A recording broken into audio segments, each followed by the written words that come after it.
New Mexico State 61, Princeton 56, LaSalle 77, Southern Cal 72. The National Hockey League, Buffalo has beaten the Rangers 4-1. A weak gain today for the stock market, trading heavy with the New York Exchange sales totaling 19,100,000 shares. The losers outnumbering the gainers, 749 to 709, 374 unchanged. The Dow Jones Industrial Average closed up 0.98 at 1,007.68. Transportation was down 0.62, utilities up 0.07, price of an average big board common share up 20 cents. At the American Exchange, the sales were 6,031,000 shares. Losers ahead of the gainers, 629 to 346, and 319 unchanged. Amex index down 0.03. The WOR Weather Watch update for New York City and vicinity. Partly cloudy tonight. The lows 30 to 35. Chance of a few snow flurries a little later tonight or early tomorrow morning. And partly sunny tomorrow. Highs 40 to 45. Fair tomorrow night and Friday. Low tomorrow night near 30. Highs on Friday near 40. Current temperature 36 degrees. Humidity 62%. Winds west 7 miles an hour. Barometer 29.69 inches. And it is falling. These highlights in the news at this hour. Final Knapp Commission report cites widespread police corruption. Criticizes Council President Garelick for taking unauthorized gratuities while he was the police chief inspector. Calls complete reorganization of department's corruption-fighting machinery. Garelick denies any wrongdoing. Senator Proxmire says he'll seek congressional action to nullify the Navy's purchase of $1.7 million of stock in money-losing Long Island defense contracting firm. North Vietnamese claim they've shot down 5 more United States B-52s in the latest massive airstrikes against the Hanoi-Haiphong area. That's the latest from the WOR Newsroom. Lester Smith reporting over WOR New York, your station for news as it happens. I'll be back with another 15 minutes of news at 11, and here's Gene Shepard.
This is a historic day for me. Yes, sir. I was looking in my. Hey, Jerry, would you please put that up on the board there so I see what you got going there? Quick, just hold it up so I can see it. Very good, very good. What's the date? It just says Wednesday. I guess that's the 27th. Is that what you mean? Okay, right. I figured that's what it was. Have to keep checking here, you know. You never know. Did you ever have the idea in your head once in a while that you don't even know what day it is anymore? Has that been creeping up on you? You don't know what day, what date? And it's just... I just wonder what's happening to the sense of time of everybody. And it's not just me. I'm telling you, it's everybody. It's everybody. You know what? I think it has to do with a curious change, as yet unchronicled, not written about, not talked about, that began in American life, probably sometime around the early 60s, when everybody became, totally hung on watching TV news, and everything became the media explosion, which I think occurred about the early 60s, where radios, everybody's got a radio every place you go. You can't really escape anything.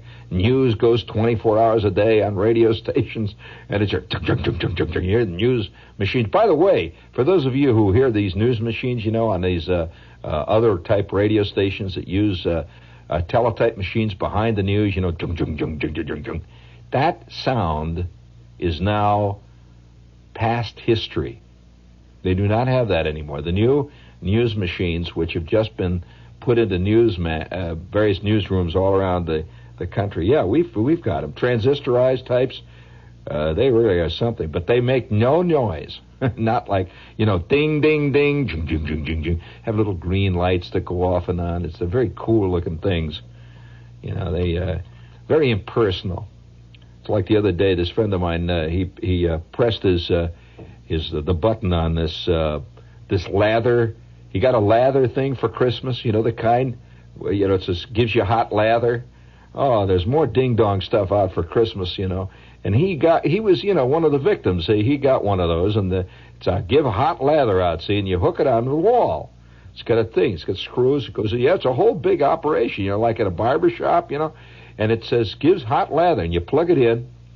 Well, he goes in the Johns. it was a couple of nights after Christmas. He goes in the John. Everything's working cool. See, so there's his hot lather machine is sitting over there. And it's always plugged in. See, always ready to give hot lather at 2 a.m. if you need it. And it makes a ticking sound. He never noticed that. It makes a very slow ticking sound. You go, ticks. Then there's a long pause, and he hears a little tick inside there. So he got kind of excited about it. It's funny. But there are certain people that are just totally related to gadgets. He likes this gadget. He likes gadgets. So one morning, third day after he got this thing, he's looked forward to shaving, see, so he could turn on his hot lather machine. And he was always sorry that he only used one little wad of lather. That's about all you could use. He'd like to shoot more out because it makes such a great squishing sound when you press it, and it hisses. And it's got a tape deck on the side of it. It's got everything. So he presses the button, and just like every other self-destruct ding-dong that you get for Christmas, he reaches out, Bill, and he hits the button with the palm of his hand, the heel of his hand. He just goes like that. Whap! The button flies off, a plastic button. The button flies off, and with that, it goes... It shoots... It shoots hot lather all over the John. He says, if you ever saw a beautifully iced John, he says there was lather on the ceiling, hot lather on the floor, hot lather all over the shower. He says there was hot lather all over the John. He says, fantastic sight. And he says it scared him because it kept coming out. So he figured, it's going to get him. So he unplugs the thing, runs out of the door, closes the door, and he's waiting. See, he's waiting for the explosion. He figures the damn thing's going to explode in there. I says, well, what did you do then, Frank? He says, I had to shave in the kitchen. I says, well, did you use the hot? I said, well, I was afraid to open the door. He says, I used I had a palm olive soap. I had to shave with cold water and soap. And I said, well, yeah, join a club. In fact, I know one guy that got an electric toothbrush, the toothbrush types. Got it stuck. He was working the electric toothbrush, see. He was not yet good at it. See, you have a little toothbrush you stick in the handle there. So he's got it out there, see, and he's messing around with the handle. He's got it plugged in. He sticks the toothbrush in there, and he's trying to get it going. It's got an off and on switch right on the handle, see. So he throws the off and on switch, and he goes, and it grabbed the whole of his brand new Christmas pajamas, and it starts to ravel up his sleeve, and the next thing you know, the poor son of a gun is running around in a John. The thing is chasing him, Yeah, let's go. It's time to play. Beep, beep, beep. I'll get her now. Beep, beep, beep, beep, beep, beep, beep, beep, beep. Beep, beep, beep, beep, beep, beep. Beep, beep, beep, beep, beep, beep. Beep, beep, beep, beep, beep. Beep, beep, beep, beep, beep, beep. Beep, beep, beep, beep, beep. Beep, beep, beep, beep, beep, beep, beep. Beep, beep, beep, beep, beep, beep. Beep, beep, beep, beep, beep. Beep, beep, beep, beep, beep. Beep, beep, beep, beep, beep, beep, beep. Hold it there, Bill. You like that, don't you? What is it do you like about that? Just sick, isn't it? I mean, you got a terrible feeling. Well, you reset that there since it's, it's just about the first of the year, and I'm already working on my yearly decisions that I'm going to follow out all throughout the year. I have my set of resolutions made out, and one of the first resolutions that I'm going to I'm seriously thinking about. I haven't actually decided to make this a resolution, and that is to cut out all tomfoolery next year. I mean, seriously, I think it's time to quit fooling around. We've all come to the point in our lives where we're going to have to buckle down and be serious. Do you agree, Bill? I've been telling them for years at this radio station, quit fooling around. Get serious, but you just can't talk to people like that. They growing those big handlebar mustaches and those $12 hip polyester suits and stuff. And so I have decided no more tomfoolery. Now, I haven't yet really seriously decided. I'm debating it. For example, all kazoos are going to be sent to charity and the Salvation Army. We can get rid of them all. And I think I'm going to send my Jews harps to the Smithsonian. And I've got a few other plans. Tomfoolery. Speaking of tomfoolery, let's see, it's 1964. How many years ago is that? 8 years ago. Yes, just exactly 8 years ago on this date, a very important point in my life, I was witness to a magnificent piece of tomfoolery on this date. And I just, it's the kind of tomfoolery, though, that pops up and has continually popped up ever since man first crawled out of the caves. And it's roughly what could be called the tradition of ribbon cutting. Have you ever been present at the cutting of a ribbon for the opening of a new event, new thing? You've heard about them, haven't you? I mean, and I was present at the cutting of a ribbon in 1964, just, 8 years ago. On this day, it was cold. It was right after Christmas. Cold wind blowing, and it was out on the island. And the wind was blowing off Long Island Sound. It was coming off in big chunks. You know how the wind can blow off Long Island Sound around about New Year's Day, just about Christmas. Oh, man, I'll tell you, the wind was howling. And we were all gathered, this little band of ribbon cutters.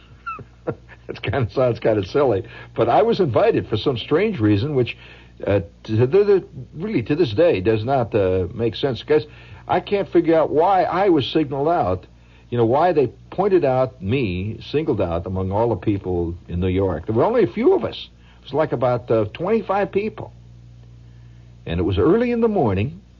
It was just after Christmas. Colder than it's right on the tip of my tongue. Something to do with a well digger. I'll think of it when I get off the air. It was colder than a well digger's what? What is that? Colder than a witch's... I'll remember this. I'll tell you this, though. There were about 15 brass monkeys running around that place talking in awful high voices. That's all I got to tell you. It was cold, man. The wind was screaming off the Long Island Sound, and it was like 8 o'clock in the morning, which is an ungodly hour. But I suppose if you're going to cut ribbons, 8 o'clock is as good a time as any. So we arrived, and you know what the ribbon was to be cut for? Try to think back now.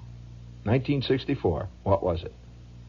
Out on Long Island, It was in Flushing. It was the World's Fair. And it was the first official exhibit of the World's Fair. The World's Fair was going to open, you see, that spring.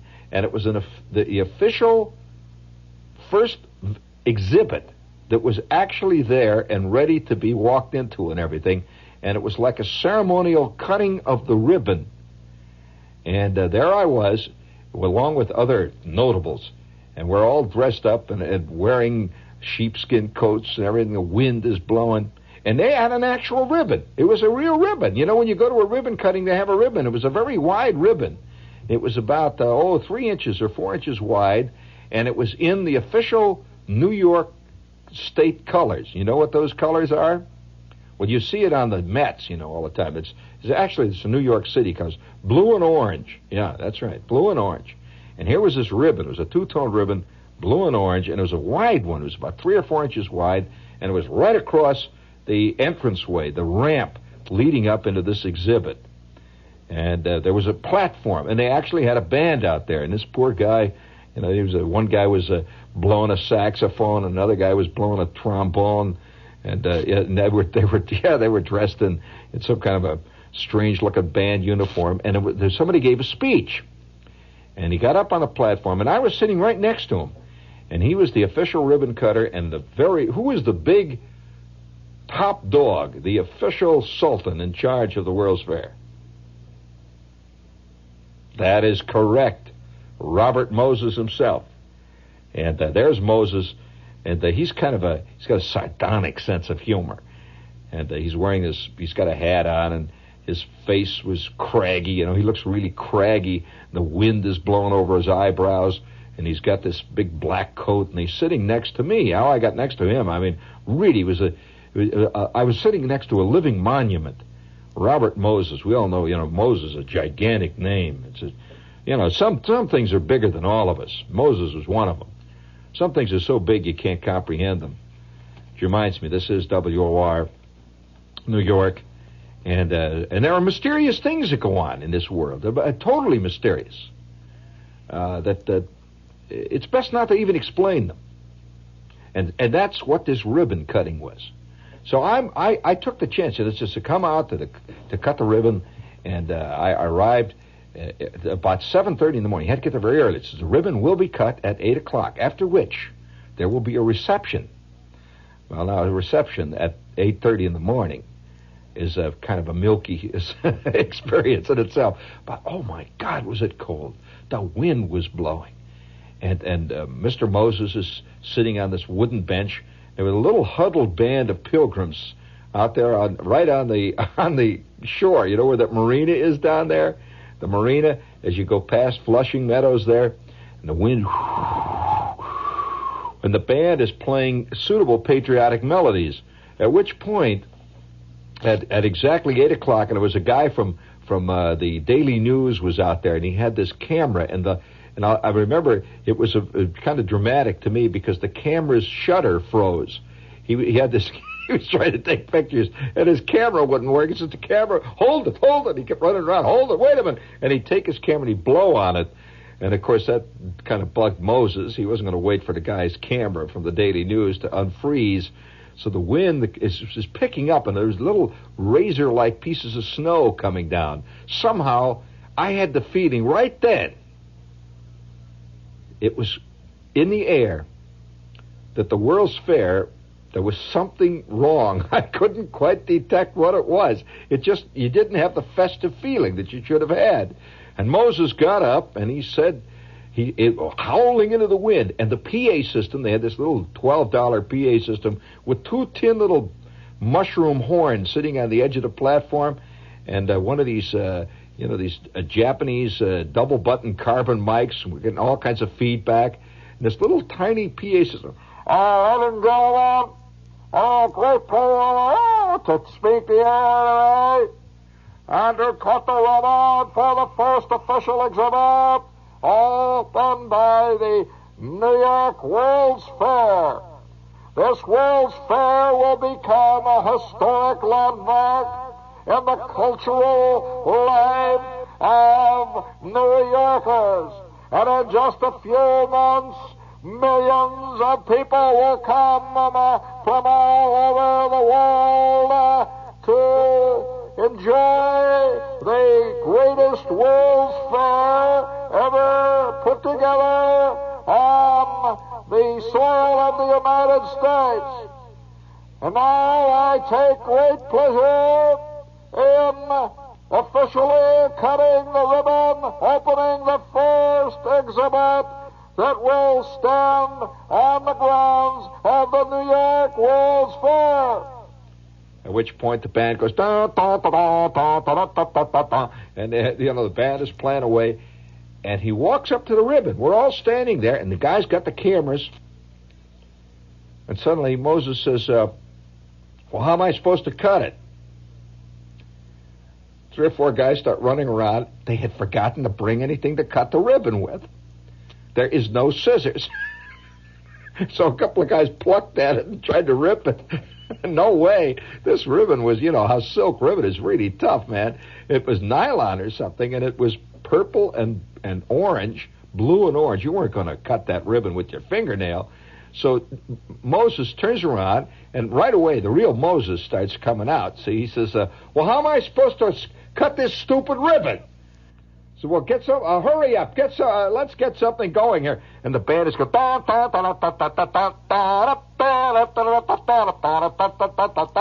and apparently it's the official World's Fair song, which was being debuted at this auspicious moment.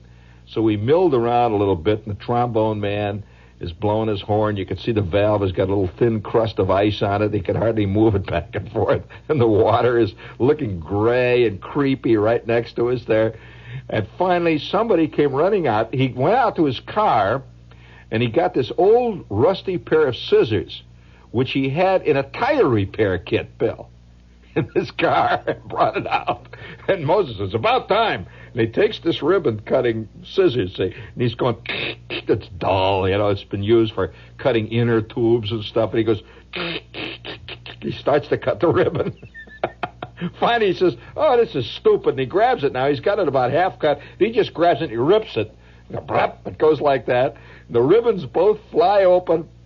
Now, we're supposed to go up this platform. Well, in the meantime, apparently since they put the platform up the night before, this ramp that went up to the official exhibit, it is now covered with a very thick coating of absolutely, totally, deadly, treacherous ice. And it's going up at an angle.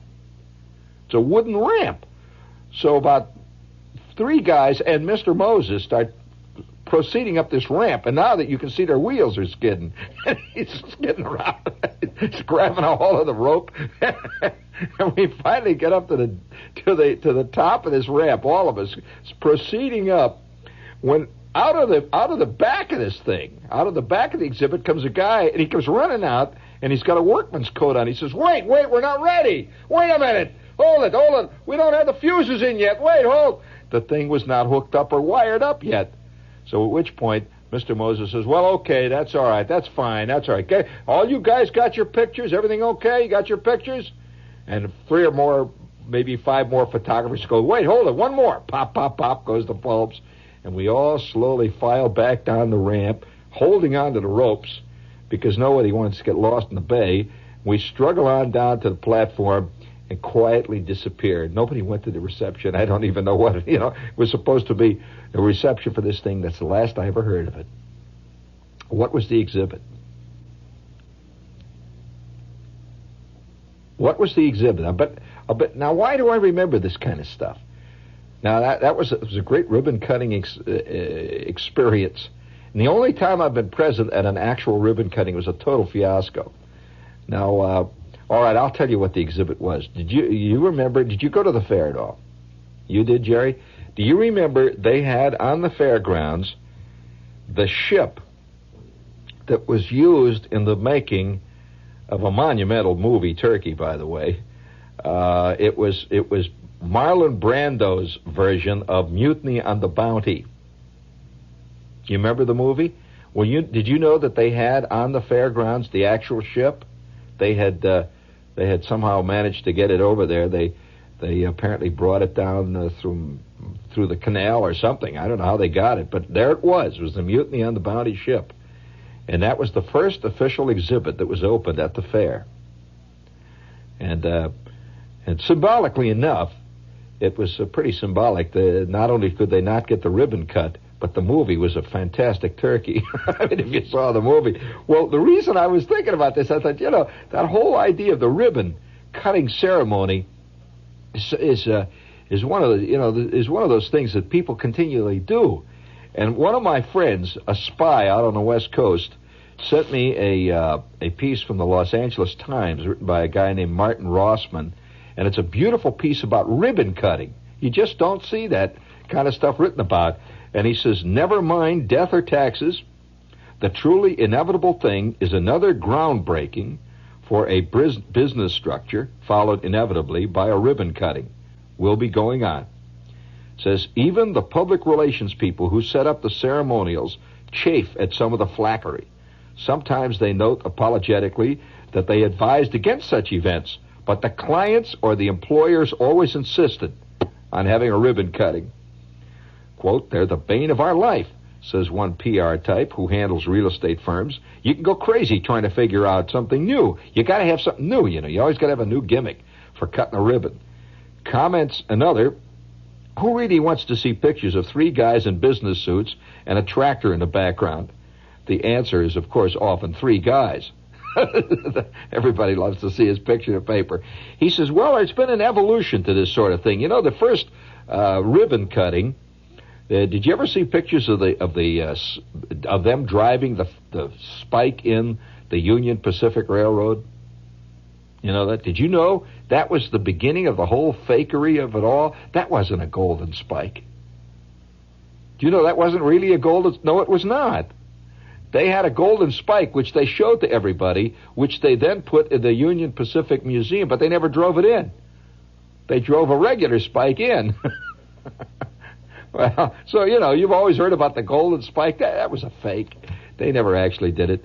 And the guy says, there's been an evolution. He said, it started with a $1.98 shovel. Then someone added a 10-cent can of gold paint, then a hard hat, then a bulldozer. Now it's anything you can think of, none of which turns on anyone. In San Francisco, here are ribbon cuttings recently. In San Francisco, the start of trading in coconut oil futures on the new Pacific Commodities Exchange was signaled when dignitaries all stood around and cleaved a symbolic coconut with a machete. In downtown Los Angeles, listen to this one. In downtown L.A., movie special effects people blew up fake rocks to mark, quote, ground blasting for a new office building. I blew fake rocks up in the air. In Pasadena, a sheet metal ribbon on a new plant was severed by a laser beam, bounced off a satellite far above Earth to signal the opening of the building. In San Diego County, a new golf course was opened near Ramona by a dignitary driving a gigantic plastic golf ball through a ribbon. That'd be kind of exciting, you see. There are other notable examples of the publicity man's art in recent years. Last year, McCullough Oil Corporation celebrated the opening of London Bridge at Lake Havasu City by launching a huge hot air balloon similar to the one that went up when the bridge was opened for the first time across the Thames in 1831. Did you know that they set up London Bridge, in Arizona? You know that? That's right. Which makes you think about the future of our country, doesn't it? Wait till London starts buying some of our used artifacts. Yeah, London could use the Empire State Building. Yeah, I think that's a goodie. They should have bought a lot of stuff from Coney Island, like the steeplechase ride, set it up there in London. In 1959, TWA inaugurated jet service to Chicago by dressing a 7-foot employee as Father Time, complete with a scythe, at Los Angeles International Airport. He, of course, symbolized, quote, having the time to go to Chicago by shearing a ribbon in half. In 1966, Minnesota Mining opened a new plant in Brownville, Texas, with the company president and John Connally, then governor of Texas, using old dueling pistols to break a ribbon by shooting at it. Now, that's Texas. Oh, man. It says, not often, but once in a while, there's a spark of wry humor, like the time a water purification plant was dedicated by breaking a model ship across a large bottle. Did you hear what I said? Breaking a model ship over a large bottle, right? A Boston hotel immediately returned to the general level of fluffy puffery. The completion of a major remodeling was duly observed by bringing in Playboy bunnies to dance with the hard hat workers. And all together, as they danced, they cut the ribbon. That's kind of exciting. It says some of the great fiascos in ribbon cutting are the following. A Hollywood starlet recently smashed a champagne bottle across the nose of an airliner to mark the opening of a new route. And by doing so, put the plane totally out of commission. Bashed the front of the plane in, quote, I didn't know I was supposed to use a wax bottle, the PR man said. The damages came to over $75,000 to repair the airplane. The same unfortunate fellow, the same guy, was involved in a plan to dump small plastic stars from the Goodyear blimp to mark the opening of a new hotel in Beverly Hills. We're going to drop, stars. It's going to be beautiful. Regrettably, it was raining like mad that night, and the stars stuck together in large lumps. The result, 4 cars had the tops dented in.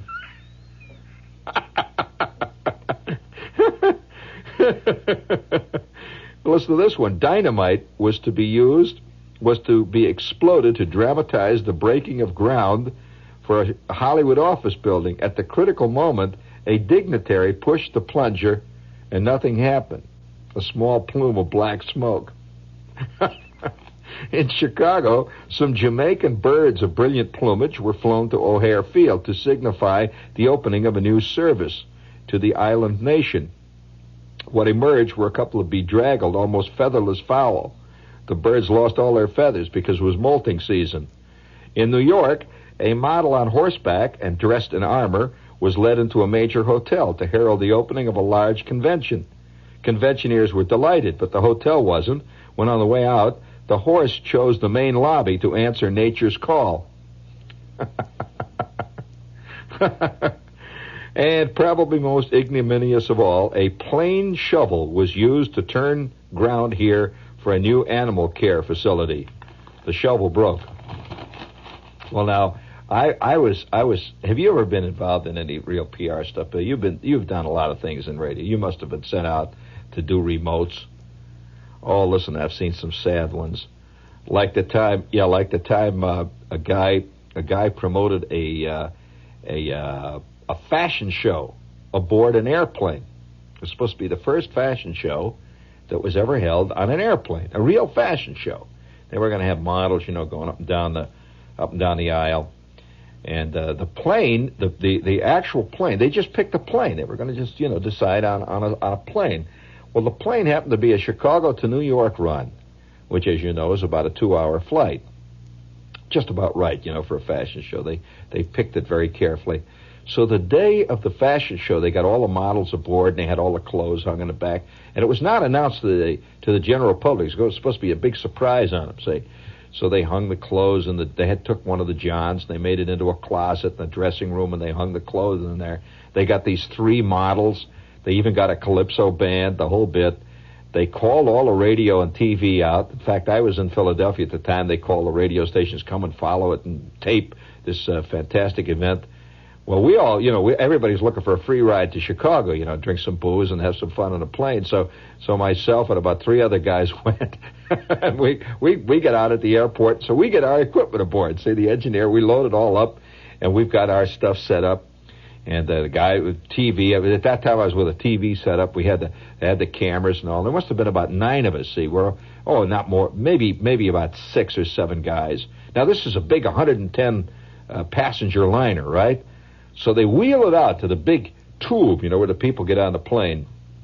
And we're all set now. The girls are in the John. They're putting on their clothes, and the calypso band is tuning up the instruments. And the plane is going to leave at, let's say, at the 12:02, something like that. It is now 5 minutes to 12, and there's 2 people on the plane. It is now 12:01, and one more guy comes on. He's got a hearing aid. It is now 12:02, and there are a total of 3 passengers on the airplane. Well, now that's pretty tough. You can't, because the plane has got to go. It can't mess around. It's got a schedule, see? So the captain came on. We have a 5-minute delay due to conditions on the runway, which are being clearly taken care of, and just 5 minutes. What he was really saying is the PR man got up in the front and says, my God, we can't go. There's got to be more people on the plane. Well, finally, it got obvious that was all that was going to show up. They just took a typical flight. They thought there was going to be 67 people on a plane. It just so happened that 3 people showed up for this. Have you ever been on a flight where there's been about 3 or 4 people? Well, we took off. We flew to Chicago, and these models are walking up and down the aisle, nothing but empty seats, and there's 3 people widely scattered in the airplane, and one of them was an old lady who couldn't have cared less. She just looked out of the window grimly all through the proceedings. One guy was sitting there, and they were serving champagne. Well, he thought that was great. He's drinking champagne. The hell with the models. He's knocking down the champagne. and the third guy was a shoe salesman going to Milwaukee, and he kept crying half the way there. So the PR man kept running up and down and handing us public relations. He's giving us all these blurbs, over 17 million passengers fly the airlines every year, and this new policy of dynamic entertainment aboard the airlines. He's handing stuff out. We're sitting there looking kind of embarrassed and eating the hors d'oeuvres. And finally, we landed in Chicago. It's never been mentioned. Terrible fiasco. I could see the guy getting back to the office, and they said, how'd it go, Charlie? Oh, fantastic. The people loved it. Look at this, I'll tell you. Yeah, we were faking it all the way up and down, all the way. And, another one. I'll tell you another one I went to one time. Come to think of it, you've reminded me of a lot of crazy ones. One time, I was called. Somebody. See, once in a while you get invited to something, and you actually go to it because it sounds like it's a wild scene. See, so you just. I went to this thing, and it was in the Waldorf. Now, the one thing that marks various PR celebrations of this type is the spectacularly bad taste in which many of them are done. Right? Well, I'll give you an illustration. I arrive over at the Waldorf. Now, this is the Waldorf, and they are serving caviar. They are serving elegant food, and it is a major plumbing concern. Already, you can suspect things, right? It is a major plumbing concern, and the reason for this big celebration is that they are now celebrating the release of a spectacular new line of plumbing. And by the way, while we're on the subject, don't you want to do a couple of these goodies? How about General Tire? Yeah. Yes, sir. Before we go any further, I'll do a General Tire for you. And it's a suggestion that you find out about the 40,000-mile dual steel radial General Tire, built with a smooth-riding polyester cord radial ply body. It's a fantastic tire. The dual steel radial. Yes, sir. You'll be the first guy in your neighborhood that feel inferior to your tires. Magnificent General Tires. They're available at your local General Tire headquarters, and in Newark, see Matt Kaselsich at General Tire Company, 170 Clinton Avenue. All right, everybody, let's dance. Okay, we have a movie spot here. And let's see, Walter Matthau and Carol Burnett make the holiday season even more joyful in Pete and Tilly. Howard Thompson, famous critic in the New York Times, says, and we quote, "It's the wittiest, warmest, and most ingratiating movie to appear in a long time." Thank you, Mr. Thompson. You really get to the heart of it. Christmas is already merrier with Pete and Tilly on the scene. Bob Salmaggi of WINS calls Pete and Tilly a movie of today for today. I liked it very much. End of quote from Bob Salmaggi. Walter Matthau and Carol Burnett make a great team. Don't miss them in Pete and Tilly, a universal release in Technicolor. By the way, this does not constitute a personal endorsement, since I have not seen the movie personally. Now at the Baronet Theater, 59th Street at 3rd Avenue, rated PG, like the soap. All right, friends, this is enough to cap your holiday off. Eating at Mama Leone's restaurant is a gay, festive occasion any time. The place is simply bubbling over with all the music and laughing, and the waiters bustling about with still another dish. It's the perfect place to take the family if they really like to scoff. Better reserve a table for New Year's Eve at Mama's. If you eat early, from 4 p.m. till 8 p.m., it's the same as every other day. But from 9 o'clock, this is till midnight on New Year's, Mama has a special menu. You'll get the, exploding pies and all that. You'll get noisemakers, hats, party favors, and a complete dinner, only $11 for the package. Make Mama's your place to celebrate the holidays. Mama Leone's at 239 West 48th Street. The phone number is, I repeat, JU65151. JU65151. Mama Leone. Have special favors, little funny hats and concrete overshoes. Now, it's going to be really exciting. All right, everybody, let's dance. Well, Shepard is standing over there. And you know who else was at this one? Barry Farber was at this one. Also, so was Mike Douglas. He was there. And, this was a big, powerful outfit, and they invited everybody in town. And the evening was in celebration of their new Decorator Shade line of creative plumbing. Well, now, I like the idea of creative plumbing right away. See, when I got invited to a party for creative plumbing, I couldn't miss that. No, sir. Well, the first thing that happened was I walk in, and there were girls sitting at the desk. They had one of these big suites up in the it was a big ballroom suite up in the Waldorf, and you can hear the sound of music coming out of there, and everybody's dressed all elegantly, and there's a great crowd going in. And the first thing, these girls are sitting at the desk, and they said, yes, I came in. You have to register, see, so I write my name down, and they gave me a pin. In fact, one of them pinned it on my lapel with my name on it. What do you think the pin was? Well, I'll tell you. It was a... All right, I'm going to be honest with you. Well, you know that there are certain crucial items of plumbing. This was a beautiful plastic model of a very, very crucial piece of plumbing, and it was done in the form of a lapel pin. Yes, and it had your name in gold on the seat, which I thought was kind of a nice touch. And if you open the seat, as you open the seat up, it says inside, all new for 71. You put the seat back down, and your name was on the outside, so it was a nice little thing.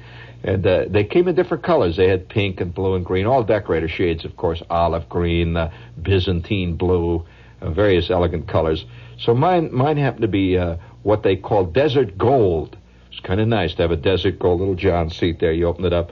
Well, I went in, and everybody else was walking around. They had all their little Johns pinned on them, see. Well, we thought that was pretty good for starters, see, and I knew I was going to be in a good evening. Well, you haven't heard the rest of it. This is beautifully designed plumbing. See, that was their whole theme for the year, sculpturally, aesthetically satisfying plumbing. Magnificently contrived plumbing in beautiful colors. Well, there, it was a big table with all the hors d'oeuvres laid out. Well, you've probably been to parties where they had a big frozen peacock in ice or a big frozen swan. Have you ever been to a party like that? And inside this frozen swan is the beautiful ice-cold beluga caviar. Have you ever seen these big frozen swans they have at parties? Well, they did have a big frozen work of art right there on the table. But once again, the PR man had achieved another coup. It was a magnificent, twice life-size, frozen in ice, magnificently sculptured John. It was beautiful. But it was in clear crystal ice, and the top was open.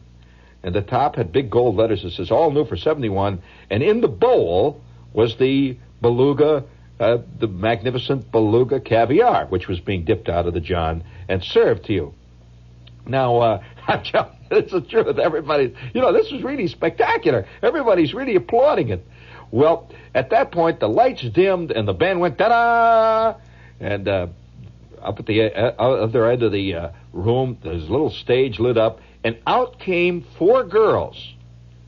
And they came out, it's chorus girls. The band went ta-ta-ta-ta-ta-ta-ta-ta-ta-ta-ta-ta-ta, and they came out dancing, and the girls were dressed in tutus. Orange, desert gold, green, blue, yellow. But the tutus were cleverly cut to look like gossamer, shining, magnificently transparent, translucent, poetic Johns.